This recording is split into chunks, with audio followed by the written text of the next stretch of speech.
이제부터 테크트리 프리뷰 발표를 시작하겠습니다. 우선 제 소개부터 해야겠죠. 저는 목소리가 우선 제 소개부터 해야겠죠. 저는 현재 오늘 발표를 진행하게 된 실내고의 3학년에 재학 중인 서영진이라고 합니다. 반갑습니다.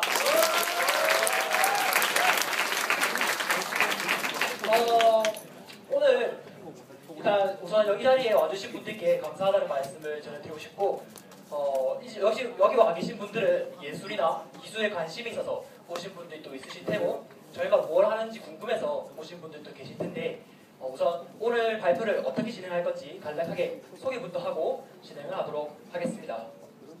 오늘 발표는 크게 두 파트로 나누어집니다. 우선은 저희 테크트리 동아리에서 1년 동안 친구들과 제작하였던 4가지 전자제품을 발표하는 테크트리 프리뷰의 시간을 가질 것이고요. 그 다음으로는 제 개인적으로 미디어 아트를 소개하면서 미디어 아트 익스비션 전시회를 그냥 프레젠테이션으로 진행하도록 하겠습니다. 그럼 본격적으로 발표를 들어가기 앞서서 오늘 저희가 굳이 이렇게 여러분들을 간단히 모아서 저희가 만들었던 제품들을 발표하는 이유는 저희가 이걸 만들었던 것들은 어떻게 팔려고 만든 것이 아니라 한번 저희가 평소에 상상하던 것들을 기술로 구현해보자 해서 만든 것들이기 때문에 상대적으로 이런 기회를 접할 경험이 적은 친구들을 위해서 그리고 선생님들을 위해서 저희의 제품의 가치와 그리고 만들었던 경험을 공유하고자 오늘 발표를 진행하게 되었습니다. 그럼 본격적으로 발표에 나서서 우선 올해 초 저희가 나누었던 이야기부터 한번 살펴보시죠.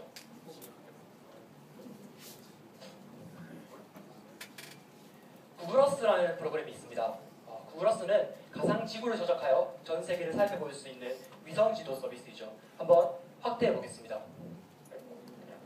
위성사진을 이렇게 확대를 하면은 이옥에서 있는 모습을 입체적으로 볼 수가 있죠. 네, 저가 만든 게 아니라 이런 프로그램이 있는 거예요.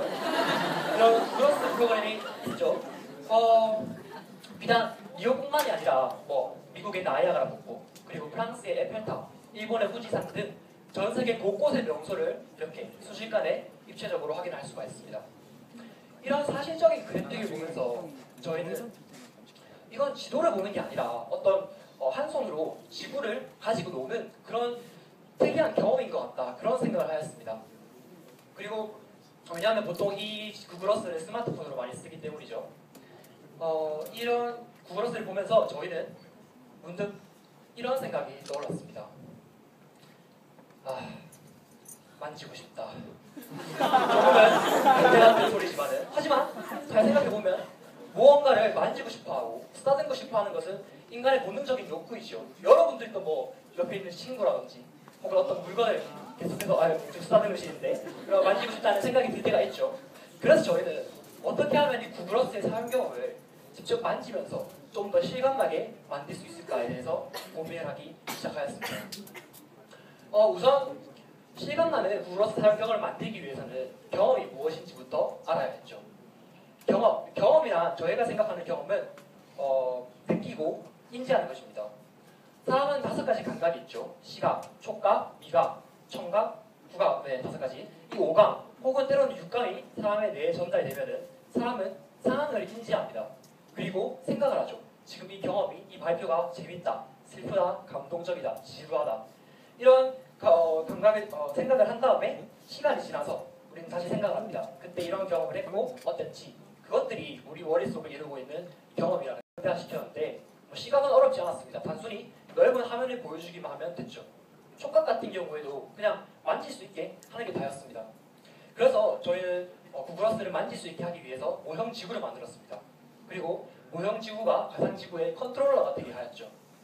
그렇게 하기 위해서 모형 지구가 저희의 손동작을 인식하게 해야 했습니다. 모형지구를 쓰다듬는 방향에 따라 가상지구가 매끄럽게 돌아가죠. 모형지구를 2번 톡톡 건드리면 구글어스가 확대될 것입니다. 도시 하나를 보고 싶으면 100번 정도 치시면 되겠죠. 모형지구를 지금 보시면은 직접 자리에 앉으면은 화면이 굉장히 크기 때문에 지구가 꽤나 크게 느껴집니다. 그래서 마치 우주에서 지구를 가지고 노는 듯한 그런 약간의 색다른 경험을 할 수가 있죠. 네, 이런 기술을 구현하는 데 있어서 저희는 컬러 디텍터라고 하기 전에 우선 모형지구를 만들었다고 말씀을 드렸죠. 모형지구에 대해서 구체적으로 설명을 드릴 텐데 모형지구 속에 저희 손동작을 인식할 수 있도록 카메라를 넣었습니다. 그리고 장갑에 파란 색깔 원을 붙여 파란 색깔만 추출한 다음 그 추출한 값의 중점 좌표를 찍었죠. 이까지는 어려운 내용이 없죠. 그렇죠? 그냥 추출해서 파란색이네 그럼 중점 좌표다. 그렇죠? 쉽죠? 네. 저희가 장갑을 이 상태로 움직이면은 중점 좌표도 같이 움직이게 되겠죠. 그거를 마우스와 같이 움직이도록 연동을 하였습니다. 그러면은 마우스를 장갑을 움직이는 방향에 따라 구글어스가 같이 돌아가게 되는 것이죠. 저희는 이렇게 색깔을 인식해서 컴퓨터로 조작하는 기술을 저희끼리 컬러 디텍터라고 불렀습니다. 원래 사실은 뭐 오픈십이라고 하는 어려운 이름이 있는데 그냥 듣기 어려우니 집어치우고 그냥 우리끼리는 하려 했는데 좀 더 쉽게 한글로 바꿨죠. 색상 찾기라고. 여러분들이 쉽게 이해하기 위해서. 굳이 이렇게 여러분들께 기술을 강조드리는 이유는 우선 첫 번째는 여러분들에게 기술이라는 게 너무 어렵게 느껴지는 게 아니라 어떤 상상을 구체화하기 위한 논리적 전개라는 걸 이해시켜 드리고 싶었고요. 그게 오늘 발표의 목적이기도 하고요. 그리고 두 번째로는 나중에 발표할 지금보다 훨씬 더 대단한 작품에 이 기술이 또 사용되기 때문에 지금 이렇게 앞서서 말씀을 드렸습니다. 어찌됐든 이런 색깔을 인식하는 기술을 가지고 저희는 구글어스 사용 경험을 완성을 하였습니다. 구글어스 사용 경험 제작은 경험은 무슨 말 하려 했을까요? 느낀 점이 있었는데 네, 저희가 활동을 하는 거에 있어서 첫 출발점이 되었습니다. 그러니까 모험 상상을 현실로 이루는 것에 있어서 기술적 전개가 필요하다는 것과 또 이런 거를 우리가 이제 이런 어려워 보이던 기술들을 구해낼 수 있다라는 자신감을 얻게 되었고 그 뒤로 더 대단한 작품들을 만들게 되었죠. 자, 구글어스 사용 경험 제작은 여기까지 하도록 하고 이제 다음 발표로 넘어가도록 하겠습니다. 네, 구글어스 사용 경험을 완성한 후 이번에는 좀 더 저희에게 친숙한 컴퓨터 바탕화면으로 시선을 돌렸습니다. 매일 컴퓨터를 켜고 바탕화면을 보면서 마우스보다 좀 더 직관적인 인터페이스 장치가 없을까라고 생각을 한 거죠. 그래서 저는 현실 세계의 제스처를 가상 공간으로 옮겨주는 에어마우스를 기획하게 되었습니다.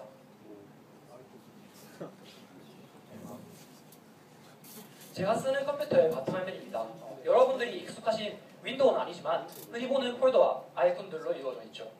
저는 이번에도 저 아이콘들을 만지고 싶다는 생각을 했습니다. 변태는 아니에요. 그냥 단순히 만지고 싶은 거죠. 그렇죠? 그래서 아이콘을 만진다. 우리가 만진다는 게 어떤 것인지 한번 생각해보았죠. 사람들은 보통 어떤 물건을 집을 때 이런 제스처를 취합니다. 그래서 저기 있는 저 아이콘을 집기 위해서 외워볼까요?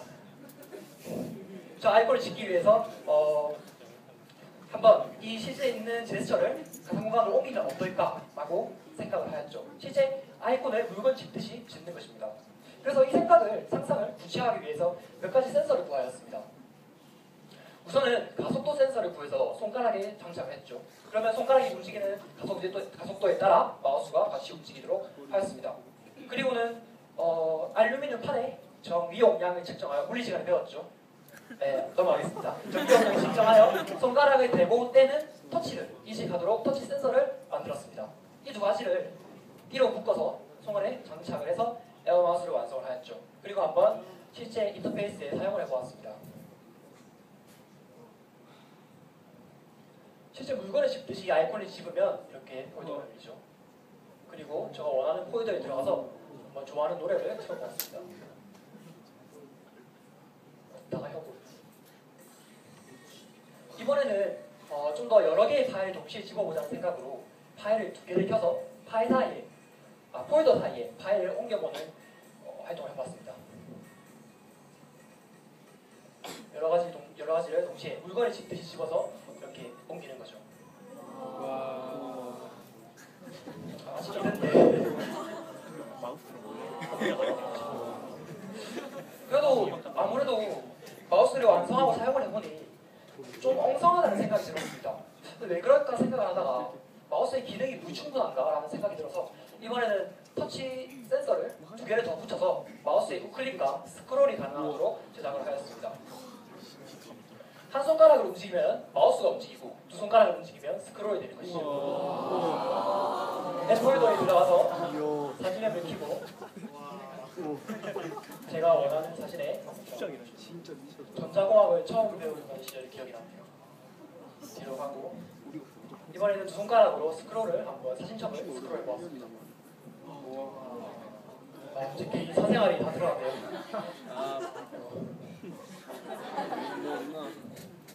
뭐 없나? 네, 아무래도 현실 공간의 제스처를, 현실 세계의 제스처를 가상 공간으로 옮기고 마우스의 기능도 모두 구현하였는데도 사용감이 생각한 만큼 실감나진 않았습니다.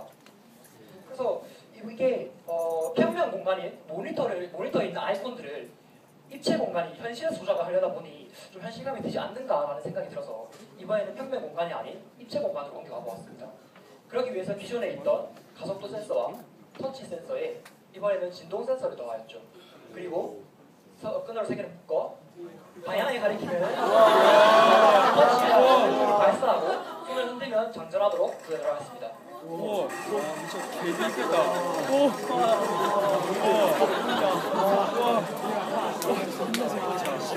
나치예요, 야, 진짜.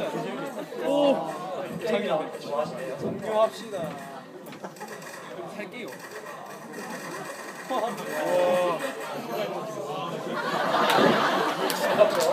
제가 게임을 잘 못해서 마지막 에어마우스까지 완성한 후 제 귓속에서 튀어나온 말은 이랬습니다. 아, 불편하다. 아무래도 모니터는 평면이어서 평면적인 반응을 해야 되는데 제가 사용하는 이 현실 세계는 입체 공간이기 때문에 반응과 조작이 일치하지 않았습니다. 반면에 노트북의 트랙패드는 모니터도 평면이고 조작하는 트랙패드도 평면이기 때문에 반응과 조작이 일치해서 제 에어마우스보다도 좀 더 직관적이고 편리한 인터페이스가 구현된다는 것을 알게 되었죠. 작품의 결과는 조금 아쉬웠지만 직관성이라는 게 그러니까 우리가 좋은 인터페이스를 구현하는 요소가 직관성만이 아니라는 것을 알게 해준 저에게는 값진 경험이었습니다. 그럼 이제부터는 만들면서 느낀 점보다는 작품의 성과가 더 큰, 좀 더 괜찮은 작품들을 보여드릴 텐데 그 전에 영상부터 하나 보여드리도록 하겠습니다.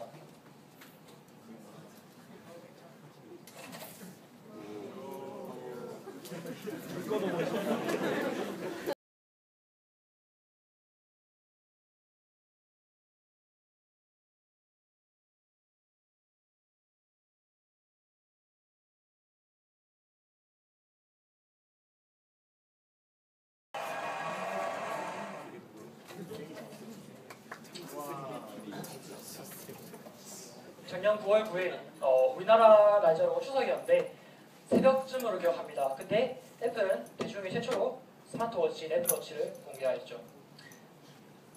참고로 저는 애플 것만 보는 게 아니라 삼성, MS 다 챙겨봅니다. 저는 애플 마돌이로 오해하시면 안 돼요. 자, 그렇게 하는 친구들이 있어서 일단 우선 애플워치를 한번 들고 와보죠. 제 주관적인 판단을 섞기 전에 먼저 여러분의 의견부터 한번 들어보겠습니다. 지금 이 화면에 나와 있는 애플워치를 가지고 싶으신가요? 시계로서 어때요? 좋아요? 네, 별로요도 있고 좋아요, 네도 있었어요. 그러면 제가 한 번 더 여쭤볼게요. 자, 두 가지 시계 중 하나를 고르라 한다면 애플워치를 고르시겠습니까?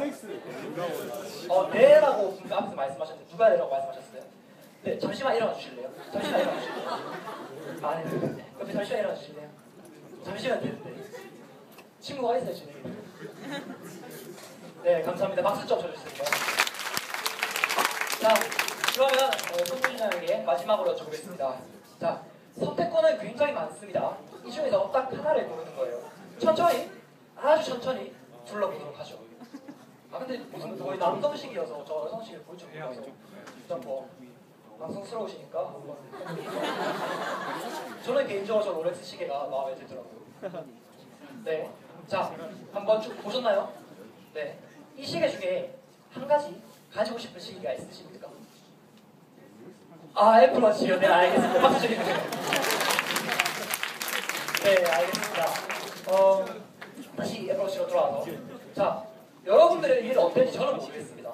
저는 몰라요. 하지만 제 개인적인 주관을 말씀드리자면 저는 애플워치를 처음 보고 솔직히 좀 실망했습니다. 첫인상이 뭔가 시계라기보다는 전자계산기 같은 느낌? 그렇기 때문이죠. 저는 애플워치에 사각형 화면을 적용한 것이 시계스러움을 잃게 한 것이라고 생각을 하였습니다. 물론 제 주관적인 생각이지만 물론 시계가 원형 시계만 있는 것은 아니죠. 하지만 애플워치는 사각형 시계만큼도 사각형을 잘 소화해내지는 못한다고 저는 생각을 했습니다. 그렇다면 스마트워치에서 사각형이 아닌 이렇게 시계가 아닌 어떤 알람을 주는 장치를 사람들이 시계 대신에 끼는 것을 좋아하지는 않죠. 그 말씀을 드리고 그렇다면 원형 시계는 좋을까요? 이 화면을 보시면 지금 디자이너가 디자인한 건데 너무 글자가 작아서 보이지도 않죠. 이렇게 원형 화면을 스마트워치로 적용하게 되면 안 좋은 점이 정보를 표시하고 저 좁은 화면으로 정보를 조작하는데 많은 불편함이 있습니다. 그럼 대체 어떻게 해야 될까요? 스마트워치를 IT 기업들을 만들고 싶은데 사각형도 아니고 원형도 아니고 별 모양으로 만드니 그건 아니죠. 그래서 저는 원형적인 시계적 특징을 살리면서도 좀 더 정보를 잘 나타낼 수 있는 인터페이스가 없을까 고민을 하였습니다. 그리고 그 결과 시계적 특징을 살리면서도 좀 더 유용하게 사용할 수 있는 그런 인터페이스를 구현했죠. 물론 여기서 워치풀은 여러분이 아시는 조심스러운 뜻이 아니라 시계스러운이라는 뜻입니다. 사전에 치면 안 나올 거예요. 이런 것들을 고려를 해서 저는 타임피스 UI라는 인터페이스를 작년에 만들어냈습니다. 그리고 실현은 올해 하였죠. 원리는 굉장히 간단합니다. 우선 시계스러운 인터페이스를 만들기 위해서 시계가 무엇인지부터 생각을 해야 되죠. 시계는 시각을 알려주는 장치입니다. 그렇죠? 그렇죠? 보기 많이 듣고 그랬습니다. 시각을 알려주는 장치이죠. 그래서 저는 이런 시각이라는 정보 대신에 스마트워치가 알려야 될 정보를 한번 배열해 보았습니다. 그리고 이 정보들을 좀 더 쉽고 터치 화면보다 훨씬 직관적으로 조작할 수 있게 하기 위해서 이 주변의 휠을 터치 휠로 하는 방안을 생각을 했죠. 이렇게 선택을 해서 좀 더 깔끔하고 시계스럽게 아이콘을 선택할 수가 있는 거죠. 그리고 손을 떼면 아이콘이 눌러집니다. 그 음악 화면으로 들어가서 이런 모습을 보실 수 있는 거죠. 이런 인터페이스를 처음에 디자인을 하고 상상을 하고 이거를 상상만 할 것이 아니라 한번 구현해보자는 생각이 들었습니다. 왜냐하면 인터페이스를 생각만 하는 것과 실제로 써보는 것은 굉장히 다르기 때문이죠. 실제로 쓰면서 또 다른 불편한 점 같은 것을 알 수 있기 때문에 저는 LCD와 동그란 센서를 구해서 터치 센서를 구해서 롤렉스 시계를 하나 장만하였습니다. 그리고 여기다가 인터페이스를 한번 구현해보았죠. 네, 매끄럽게 생각보다 매끄럽게 돌아가기는 하네요. 근데 터치 센서의 오류 때문에 조금씩 아이콘이 헛집어지는 일도 생기고요. 어쨌든 메시지, 음악, 메일 앱을 한번 확인할 수 있는 간단한 인터페이스를 구현을 하였습니다. 만들었으니 느낀 점이 있어야겠죠. 제가 인터페이스를 구현하는 걸 생각해보니 아무래도 중간에 메시지랑 텍스트가 시계 화면으로 보기에는 좀 작고 좀 정보를 나타내는데 불리하지 않나라는 생각이 들었습니다. 그래서 이 텍스트 대신에 이미지를 대신해서 넣는 새로운 인터페이스를 교환을 했죠. 실제로 개발해본 덕분에 이 화면을 지금 보시면 아무래도 이런 아이콘을 쏟아부은 조잡한 화면이나 혹은 한 화면에 6개밖에 펴지 못하는 이런 비효율적인 화면보다도 훨씬 더 깔끔하게 정보를 나타내고 조작하고 있다는 것을 알 수 있죠. 굉장히 오랜 시간의 사고를 거쳐온 결과물입니다. 이거를 이제 바탕화면뿐만 아니라 여러 가지 어플리케이션에도 적용을 할 수 있어야겠죠. 그래서 똑같은 원리로 똑같이 효율성을 추구하는 인터페이스를 몇 개 구현해 보았습니다. 우선은 메시지 앱인데요. 애플워치의 메시지 앱인데 애플워치뿐만 아니라 모든 스마트워치들이 이렇게 목록형으로 나열합니다. 그러면 한 화면에 좁은 화면에 3개밖에 표시를 못하죠. 하지만 여기에 타임피스를 적용하게 되면은 이렇게 최근 12시간에 연락했던 사람들을 모두 확인을 하면서도 간편하게 집을 수 있죠. 근데 이런 친구가 있었어요. 이거를 1시간에 너무 많은 친구들과 문자를 하면 어떡하냐. 그럼 얼굴이 다 겹칠 거 아니에요. 그래서 그 생각을 그것도 일리 있다라는 생각이 들어서 이렇게 터치 배제를 스마트폰 확대를 하면은 그 부분만 이게 확대되는 그런 인터페이스도 생각을 해보았어요. 하지만 제가 기술로는 구현하기 너무 힘들더라고요. 어쨌든 그 정도 생각을 하고 이번에는 음악 앱으로 넘어가 보죠. 우리가 좋아하는 수백 개의 곡 중에서 듣고 싶은 곡 딱 하나만 찾아야 됩니다.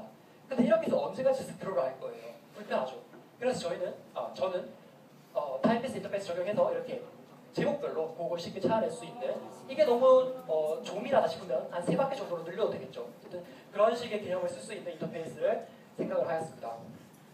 이 타임피스 인터페이스를 디자인하면서 생각이 든 게 제가 애니메이션으로도 영상으로도 기술적으로도 이렇게 인터페이스를 구현하는 게 생각보다 쉽지는 않더라고요. 제가 여러분께 보여드릴 수 있는 정도는 이 정도였어요. 그래서 조금은 아쉬운 생각이 들기도 반면 저 디자인 좀 그리고 했던 반면 좀 더 아직 고등학생이니까 성장해서 나중에 완제품으로 여러분들께 꼭 보여드리고 싶다는 생각을 하게 되었습니다. 그럼 제 타임피스 인터페이스 말을 끝내기 전에 영상 하나만 더 보시죠.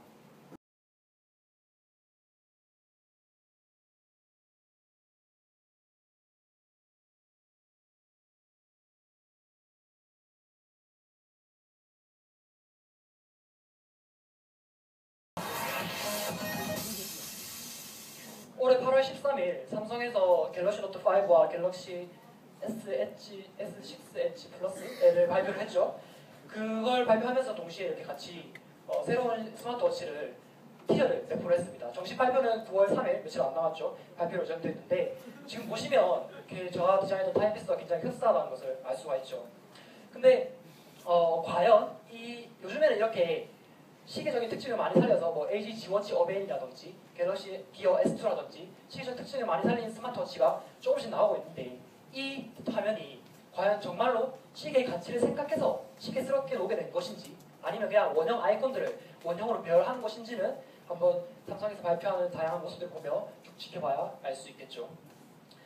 혹시나 다음에 또 다른 다양한 스마트워치를 보고 더 다양한 시계스러운 스마트워치가 나올 때쯤 제가 만들었던 타임피스를 한번 생각해 주시면서 이번 발표를 하게 되고 하면서 타임피스 발표를 끝내겠습니다. 그럼 이제 마지막으로 제품을 소개를 해야겠죠.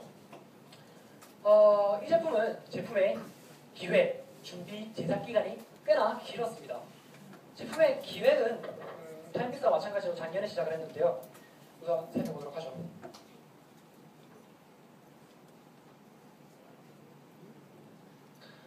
작년 말 한 크라우드 펀딩 사이트에서 스마트 스탠드라는 제품이 올라왔었습니다. 스마트 스탠드? 스탠드가 어떻게 똑똑하지? 라는 궁금증이 들어서 저는 한번 들어가 보았죠. 그랬더니 단순히 스마트폰으로 켜고 끌 수 있는 기능이 다더군요. 저는 과연 이 제품에 스마트라는 수식어가 어울리는지 고민하였습니다. 요즘에는 뭐만 하면 다 스마트라는 말을 남발을 하죠. 하지만 저는 정말 일반 스탠드에 통시계는 하나 붙였다고 그게 똑똑해진 걸까요? 아니죠. 그건 영리해진 거죠. 그래서 저는 스탠드가 어떻게 하면 정말 똑똑해질 수 있을까? 스탠드가 정말 똑똑해질 수 있을까 생각을 하였습니다. 정말 세계에서 여태껏 보지 못했던 세상에서 가장 똑똑한 스탠드를 만들어서 사람들에게 보여주자 생각을 했죠. 작년 말에. 그리고 올해 친구들과 생각한 것들 바탕으로 시험이 끝나고 만들어서 구현을 하였습니다. 지금부터 테크트리에서 만든 세상에서 단언컨대 가장 똑똑한 스마트 스탠드를 여러분들께 소개하도록 하겠습니다.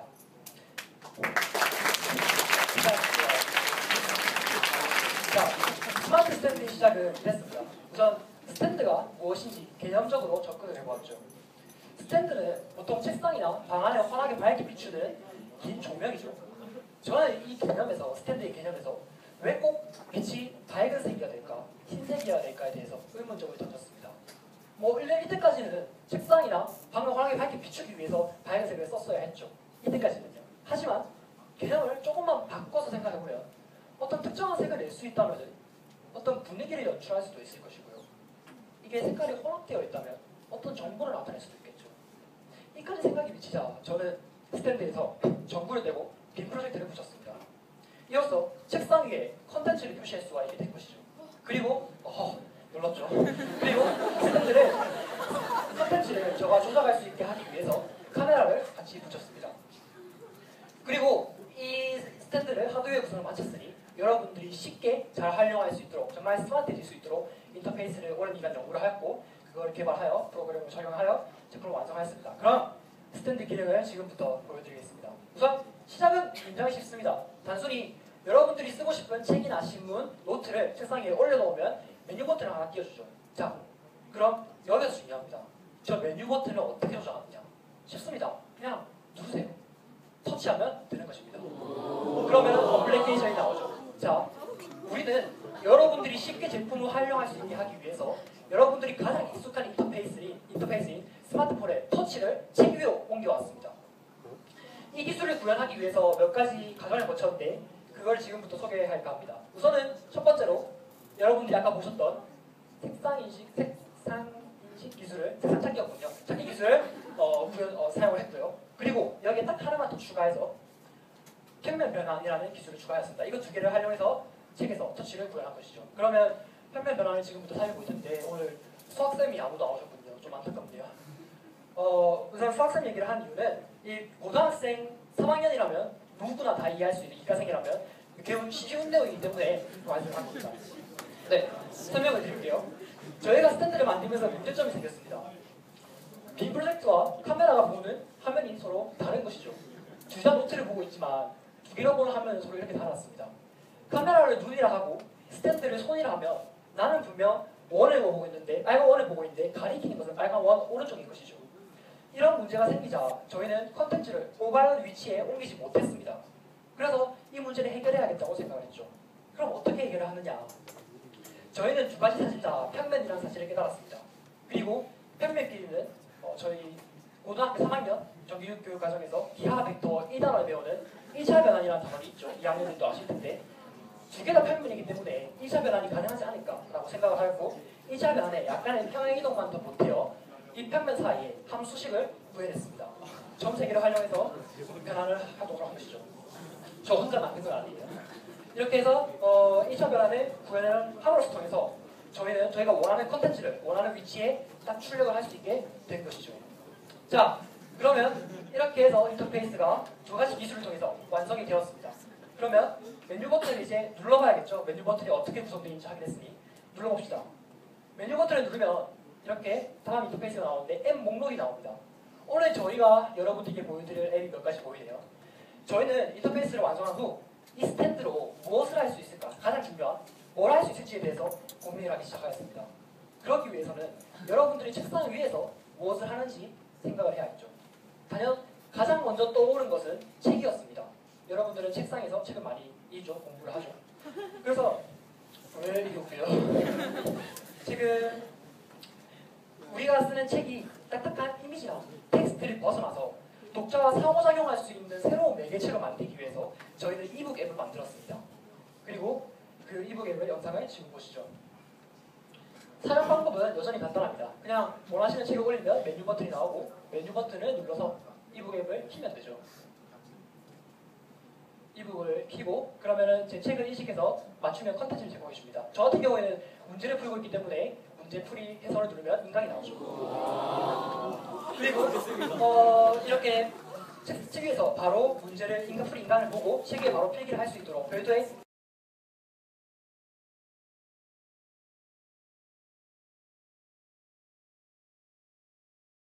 별도의 스마트폰이나 PMP 없이 이렇게 바로 책 위에 인강을 보고 책 위에 필기를 하여 공부를 할 수 있겠죠. 그럼 이번에는 유제를 풀어봤으니 예제를 한번 풀어봐야겠죠. 스탠드에 글자 인식 기술이 적용된다면 이렇게 문제를 풀다가 문제를 열심히 풀고 제가 체크한 답을 이렇게 글자를 적어 놓으면 버튼을 누르면 채점을 할 수도 있겠죠. 그럼 이번에는 공부를 벗어나서 한번 아침 신문을 읽어보도록 하죠. 아침 신문을 들고 와서 이렇게 읽고 있으면은 그날의 메인 뉴스에 사진을 인식해서 스탠드가 그 사건의 영상을 이렇게 직접 보내줄 것입니다. 텍스트나 사진보다 더 훨씬 생생하게 뉴스를 영상으로 보여주는 것이죠. 마치 해리포터의 예언자의 신문처럼 말입니다. 박근혜 대통령님이 연설하고 계신 내용을 이렇게 영상으로 들고 와서 생생하게 전달을 해주며 기존의 이북이라는 개념은 단순히 휴대가 용이한 전자책이었습니다. 하지만 저희는 이렇게 좀 더 쓰기 편한 아날로그 책에 더 다양한 디지털 컨텐츠를 접목시키는 새로운 개념의 이북을 제시하였습니다. 그 다음 이번에는 책상 위의 업무에 한번 집중을 해보죠. 에버노트라는 앱이 있습니다. 에버노트는 책이 아니라 스마트폰이나 컴퓨터로 노트를 작성하고 언제 어디서든지 노트를 보고 수정할 수 있는 클라우드 노트 서비스이죠. 이런 에버노트도 실패한 것이 하나 있습니다. 바로 아날로그 작업을 디지털 작업으로 변환시키는 것인데요. 기존의 이런 아날로그 작업을 디지털로 변환하는 시도는 특정한 펜이나 특정한 노트 그리고 정해진 장치가 필요했기 때문에 굉장히 번거로움이 많았습니다. 그래서 소비자들의 시선을 잘 받지 못하였죠. 하지만 이 모든 것이 스탠드에서는 굉장히 단순합니다. 단순히 에버노트 앱을 켜고 원하는 노트에 원하는 펜으로 작업을 하기만 하면 되죠. 이렇게 아날로그 이미지를 들고 와서 제가 친구와 같이 놀러 갔었던 추억을 떠올리면서 일기를 한번 작성을 해봅니다. 디지털보다도 좀 더 세밀한 작업이 아날로그에서는 가능한 것이죠. 이렇게 작성을 한 다음에 단순히 저장하기 버튼을 누르기만 하면은 작업이 자동으로 저장이 됩니다. 그러면 다음 페이지를 펼쳐서 저장된 작업을 불러와 봐야겠죠. 저장된 문서를 불러오면 이렇게 아날로그 작업이 디지털로 변환된 것을 확인할 수 있습니다. 물론 스마트폰에서도 확인이 가능해야겠죠. 이번에는 디지털을 아날로그로 가져와서 한번 작업을 해보겠습니다. 디지털 이미지를 이렇게 예를 들면 스마트폰이나 카메라에서 찍은 이미지를 자동으로 가져와서 아날로그 노트 위에 올린 다음에 디지털보다도 좀 더 자세하고 세세한 그런 아날로그 작업을 노트 위에서 할 수 있는 것이죠.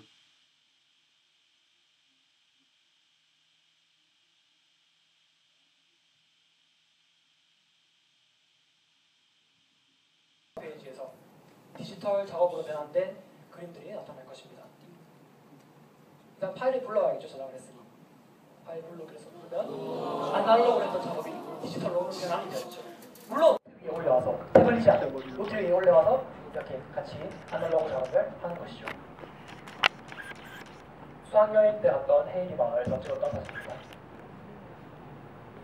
이렇게 아날로그도 끊겼네요.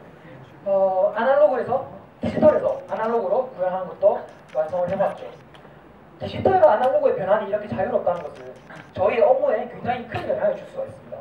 예를 들어 책상에서 하던 작업을 바로 컴퓨터에서 확인할 수 있고, 혹은 메일로 받은 문서, PDF 문서를 바로 노트 위에서, 책 위에서 수정을 샵으로, 연필로 수정할 수가 있는 것이죠.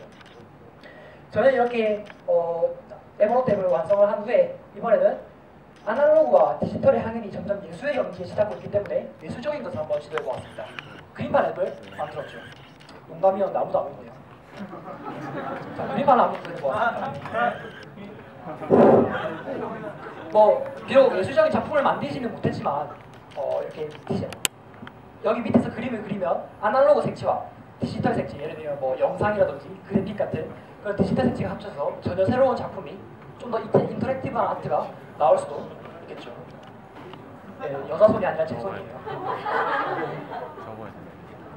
네, 이렇게 한번 그림판에 또 구현을 해보았죠. 저희가 오늘 여러분께 보여드릴 스탠드의 기능은 여기까지입니다. 아쉽네요.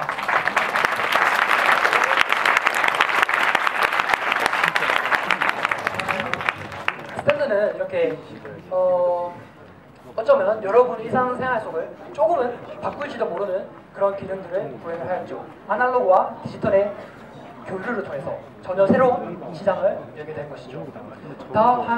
앞으로 몇 년 뒤에는 좀 더 확실한 스탠드가 나와서 여러분들 책상 위에서 마법을 일으킬 수 있도록 기대를 하면서 스탠드에 대한 발표는 여기까지로 마치도록 하겠습니다. 오늘 이제 저희가 4가지 부분을 보여드렸는데요. 저희는 과학 동아리고, 그리고 과학 동아리에 테크쇼를 하였지만 각자의 4개 제품들이 보여준 것들은 기술이 아니라 기술을 통해 구현한 가치였습니다. 그래서 여러분들이 오늘 이것들을 보면서 기술이라는 게 단순히 어려운 우리한테 멀리 떨어진 공대에 가면 배우는 것이 아니라 우리의 평소에 하던 상상을 현실을 구현하는 어떤 추진력으로 좀 이해해 주셨으면 좋겠습니다. 이렇게 아직까지는 이렇게 작은 새싹에 불과하지만, 새싹은 아닌가? 어쨌든 기술이라는 뿌리를 기반으로 열매와 잎의 가치를 구현하는 진정한 테크트리가 되기 위해서 노력하겠습니다. 이상 테크트리 프리뷰를 마치도록 하겠습니다. 감사합니다. 네, 테크트리 프리뷰는 끝났고요. 잠시 라디오스타 하는 느낌으로 간편하게 미디어 아트 익스비션을 진행하도록 하겠습니다. 원래는 제가 만들었던 미디어 아트를 2개를 발표할 생각이었는데 그중 하나가 좀 많이 사적인 내용이어서 발표하는 게 옳지 않다는 생각이 들어서 오늘 짧게 하나만 발표하도록 하겠습니다. 아는 친구들도 있을 텐데 작품의 이름은 좀 오글거리지만 내가 인문학을 처음 만났을 때입니다. 인문학이라는 학문이 있죠. 고등학생이 듣기엔 굉장히 애매모호한 학문인데 인간에 대한 모든 학문을 통틀어 얘기를 하죠. 인문학을. 제가 인문학을 처음 접했던 것은 1학년 때 책은 돕기다라는 책을 처음 읽으면서였습니다.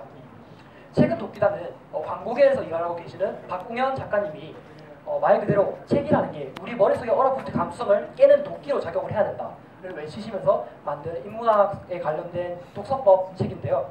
저도 실제로 이 책을 읽고 나서 뭔가 전혀 새로운, 기존에는 몰랐던 새로운 시선을 좀 얻게 됐습니다.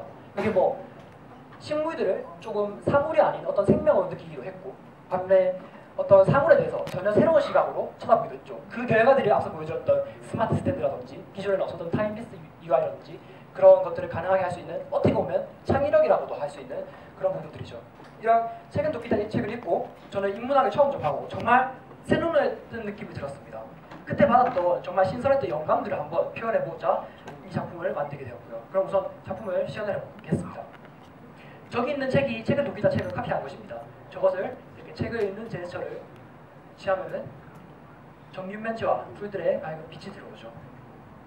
풀들이 빛나고 있는 것은 풀들의 생명력을 상징합니다. 일반 식물들이 그냥 하나의 지나가는 사물이 아니라 저가 정말로 생명을 느끼게 된다는 것을 표현하기 위해서 저기 심장이 뛰듯이 벌렁벌렁 빛이 나고 있는 것을 확인할 수 있죠. 표현이 적절하지 않네요.